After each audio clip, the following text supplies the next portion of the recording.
Hello, my name is Jaimie Ditchfield and I'm a lecturer here at the University of Staffordshire. And in today's specialist lecture, I'm going to be looking at narrative affordance through the placement of objects in the environment, the hidden stories within our favourite games, and we'll be looking at some case studies about various different titles across multiple different genres.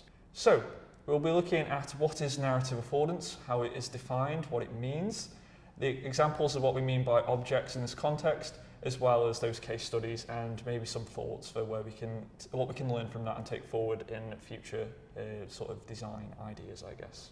So affordance is defined as the characteristics or properties of an object that suggest how it can be utilised, whereas narrative is the art of telling stories, sometimes spoken or written. And this is where we consider things like plot, characters, and various other things associated with that. When we combine those two things together, we get the opportunities for interaction to enhance, deliver, or continue a story. So I like to use this example: if a player finds a journal or some sort of notebook, they can then follow that story, and it might lead to future opportunities for additional gameplay moments, or just generally advance the story forward in creative ways. So there is an academic definition of what we mean by narrative affordance in terms of video games. So a researcher by the name of Cardona Rivera defines narrative affordance in games as the opportunity for a future story action. It can either be immediate or delayed. And an immediate story action is the outcome is obvious. So it will be presented to players straight away or shortly thereafter. Whereas a delayed response might be they follow a storyline over a set number of journals, and then that kind of culminates with a potential reward or some sort of story payoff. So going back to immediate story actions, we can think of a few examples for this. So let's say you're playing a game where you watch a landmark be destroyed. That might deter where you go in the world. It might change the path of where you need to go. And it might impact the future story elements of that game.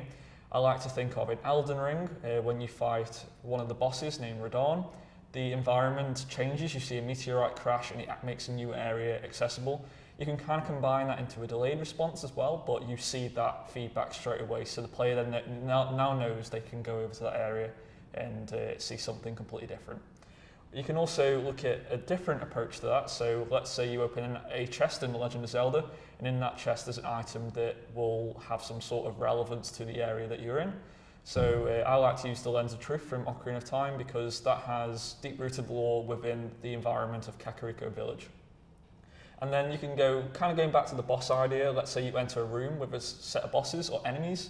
They might be placed in a way that kind of enhances the environmental storytelling. For instance, going back to Radahn, his entire sort of introduction is based on this sort of tournament that he's hosting, where he's fighting a bunch of people.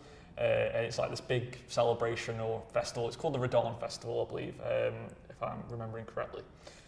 And then going to delayed. So delayed, like I say, can be over a set period of time, or it can go from the beginning to the end of the game in some cases. So I like to think of the Dark Brotherhood questline from the Elder Scrolls V Skyrim. In that one, you overhear NPCs talking about a young boy that's trying to contact the Dark Brotherhood, but then you are able to basically act on their behalf, which then catches their attention. And then you will find various notes that basically hint that they are watching you, which then leads into that quest line later on in the game. You can also think of the idea of journals, like I was mentioning. So you can pick up a journal, you find that journal, and it has a bunch of information about a character or maybe some history, and then you go from there to progress that story forward. And then you might need to find an item that has a certain use but can't be used until you find another item.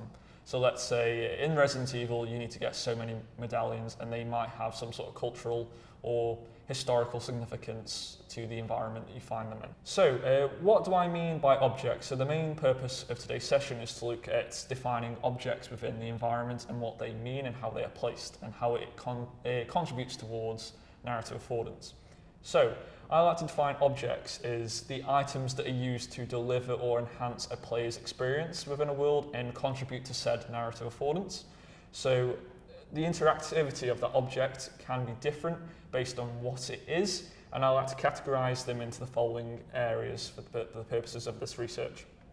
So I like to consider NPCs in a way to be an object, so non-player characters, or enemies as well, anything that the player isn't in direct control of, as they can provide an extra layer of narrative flair through where they are placed, and they might have specific sets of dialogue that enhances the player's experience or contributes towards that story further. And then we've got journal and lore entries. So I was going through that a little bit earlier. So essentially anything that you can read or interact with that enhances the story in different ways. It could be a character's left behind a set of notes that gives you the location of a safe that contains a bunch of useful items. Thinking of something like The Last of Us, right? And then I think of traditional items. So let's say you find a weapon next to a dead body. It's a bit of a graphic, like a bit of a dark sort of tone to look at, but essentially that has some sort of connotation for what might happen there, and that is seen in loads of different games based on where items are placed to advance that story. Going on from there, we can look at how that can contribute towards player immersion and presence. Nilsson from 2016 defines immersion as the sensation of being surrounded by the virtual environment that increases proportionately with the number of modalities provided by artificial stimuli. So this basically argues that object placement has a direct influence on how the player's immersion is influenced in different ways. So let's say they are playing a game where they have to fight a boss, and that boss is in a particular environment. They get that experience and immersion. It might immerse them within that world. Usually open world games have a very effective way of doing this by showing parts of the world in, like when you climb up a tower in, I don't know, Breath of the Wild or something like that. But the way we look at player immersion can be different in various different contexts. But then presence is the actual idea of being in the game itself. So there's a lot of immersive elements we can look at, and I believe that the objects that we're looking at today do contribute towards the player feeling like they belong and are in the game itself. And then we've got the idea of player agency. So player agency is the idea that the player can basically carve their own path through either the game design or the gameplay itself. So going back to that idea of journals, so if I were to place a journal in a world, the player doesn't necessarily have to read that, but if they do, they get an extra bit of narrative payoff that they might necessarily get from just walking past it. A lot of games do this, and I'll be showing some but going through some examples later on. But then this can provide the idea of an interactive narrative. So an interactive narrative basically is the intimacy between a virtual world and the player's engagement with it. So if a player interacts with an NPC, they might have some dialogue choices that can lead to some extra quest lines.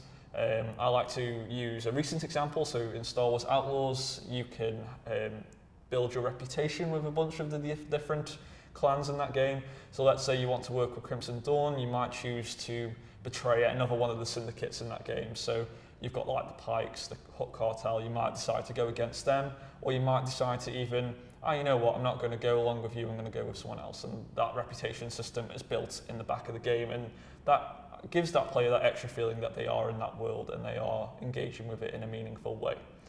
And we can also look at the three elements within virtual environments that can lead to interactivity. So we've got the idea of speed, range, and mapping. So speed is the idea of the response time between the world and the actual player's experience with it. Range is the set of things they can interact with, so in this case the objects, and then the mapping is usually in reference to the control system and how they actually control through the game. So let's go through some examples. So the subtitle for this session is the hidden stories in our favourite games, more specifically, my favourite games. So I like to use this one as it is a very good example in terms of how the mission design is sort of laid out and how the player engages with it. So Dishonored, released in 2012 by Arcane Studios and published by Bethesda, is a stealth game. And in each of those missions that the game provides, there's a bunch of different locations that you go to. But the fifth mission in particular, Lady Boyle's Last Party, basically allows the player to approach it any way they want, and that is carried through the entire game itself. But in that mission specifically, they are able to find out who their target is. So the idea in this mission is You have to eliminate Lady Boyle, but it can be one of 3 people. And you can then go around the environment, so in this case a mansion, to figure out who it is. There are notebooks left behind that kind of tell the story of the person that you're looking at or maybe not looking for. You can also find an NPC that gives you a non-lethal way of approaching the mission, but he can only be found if the player decides to go into the foyer sort of area and interact with the various NPCs that are there.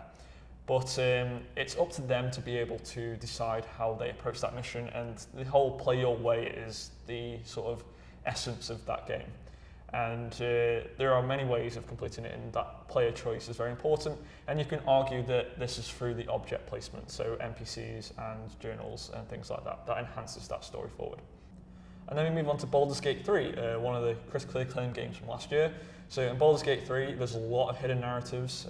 I could spend probably about 5 hours going through all of those, but essentially, one that I like to use is a very early example in the game.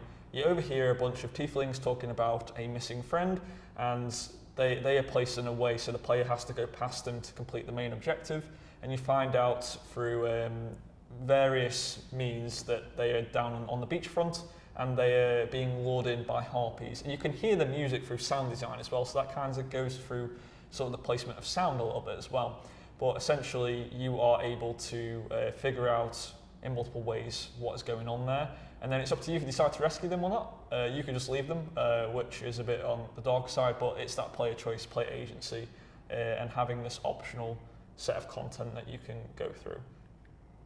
And then we're going to talk about From Software. So this is like a whole chronicle of the sort of things that they do. So From Software are known for developing the Souls series, so like Dark Souls, Bloodborne, and more recently Elden Ring and its DLC, Shadow of the Erdtree.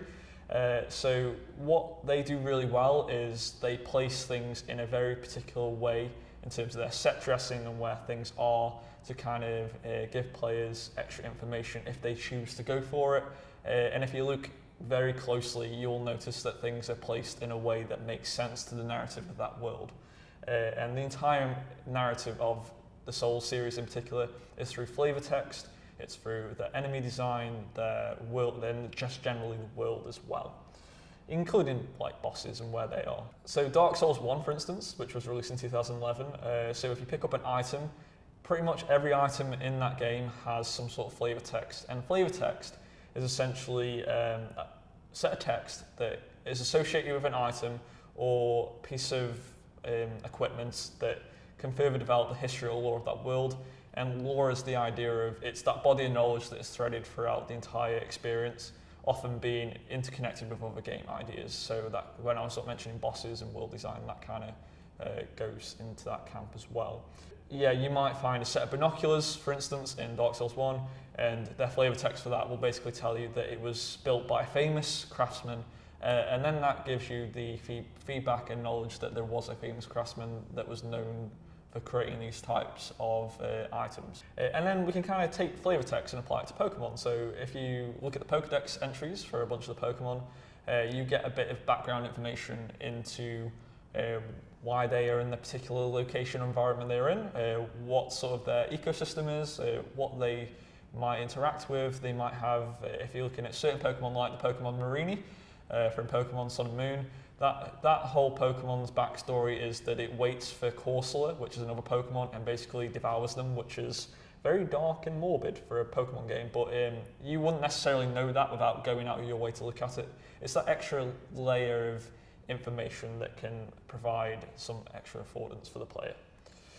So we've also got The Last of Us. So in The Last of Us, I mentioned that briefly earlier on, but there are many examples of how The Last of Us provides the player with narrative affordance for objects. There is the sewers level. So in the sewers, you find the remains of an entire community, and through journal entries, you discover that it was a lonely person that met a family outside while exploring and invited them in. And then through looking around the sewers, you run into enemies, which implies that obviously they were infected or just generally things went bad, basically. And there's a lot of that in The Last of Us, but this is one of the more famous examples. And there's an entire entry basically discussing how we met these people. and you can then piece together what happened from there. And it just gives you just more, just adds to the experience, I guess. That's what I'm getting at. And then Fallout. So Fallout is very well known for doing similar things through holotapes, which is that game's version of audio tapes, essentially. And you can find an audio tape left by Private Heart, which basically talks about the Museum of Witchcraft and what is going on inside there. You'll find a Deathclaw, which is one of the game's many enemies, and you can like stealthily approach that if you want to, and there's a bunch of extra information about that location and what happened, and that's completely optional. That is something the player can stumble upon in various different ways. They might hear from a guard in Diamond City, for instance, about that particular mission. So, conclusions. So essentially, the main sort of drawing point from this is that having objects in games, whether that be NPCs, journals, or just general items, you can offer different forms of interaction to the player. If they read this journal, they get that extra affordance from reading it, and it adds to their gameplay experience potentially. The interaction itself can be more impactful and lead to more gameplay as well. So looking at when you find quest items and stuff like that in Fallout. And many games do contain hidden stories, and it's entirely up to the player to go looking for it. So if we look at this from a step-by-step process, the player finds an object, they have a potential decision to interact with it, and the narrative is enhanced for the player depending on if they decided to take that action. My name is Jaimie Ditchfield, and this was my lecture on narrative affordance and the placement of objects within the environment. Thank you very much.